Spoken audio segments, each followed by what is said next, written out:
everyone, my name is Denise Shear. I'm one of the dietitians at the Mercy Bariatric Surgery Clinic.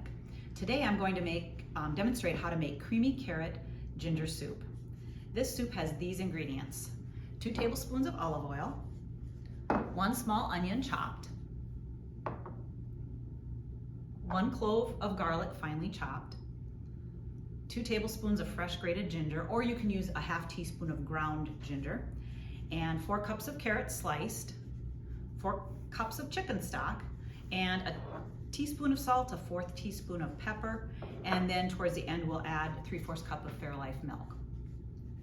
So I've actually preheated the olive oil in this saucepan over medium-high heat. So I'm ready to add the onions, the garlic, and this pan is pretty hot. I think I'm going to turn it down a little bit. Let those onions cook just a little bit, and then we'll add the ginger,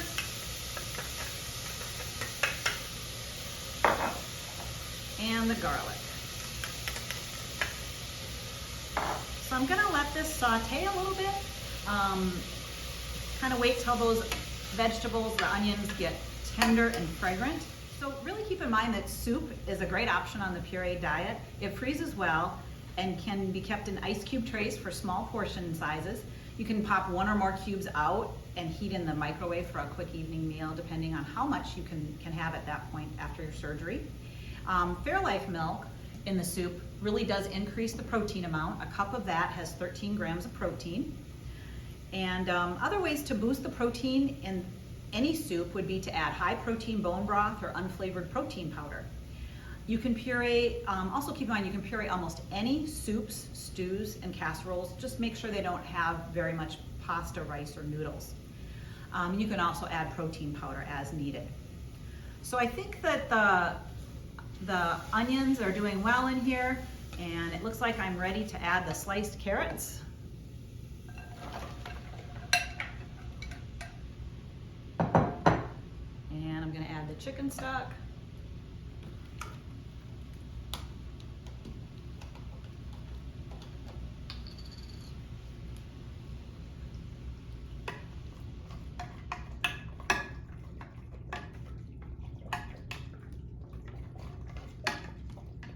And keep in mind, this can be, a different kinds of stock, like vegetable stock if you'd like that, or the high protein bone broth that I talked about earlier.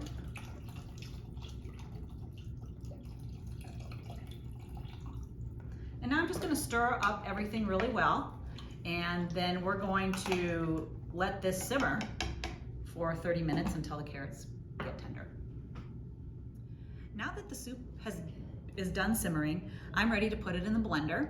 So when you put anything hot in the blender, you want to be really careful because the lid can blow off. So in this case, I'm going to take this part of the blender off and put a towel over that part when we get to that point. Then I'm going to add the Fairlife milk, 3/4 cup.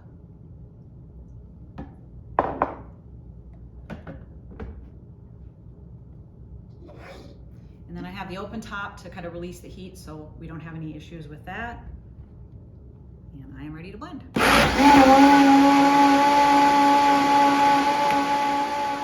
right, so our soup is ready to go. If you wanted to, you could do this in batches in a smaller blender if you don't have the space for doing the whole soup recipe at one time. And another thing you can do is put the soup into ice cube trays, and then you can put it in the freezer and just pop things out as you need to.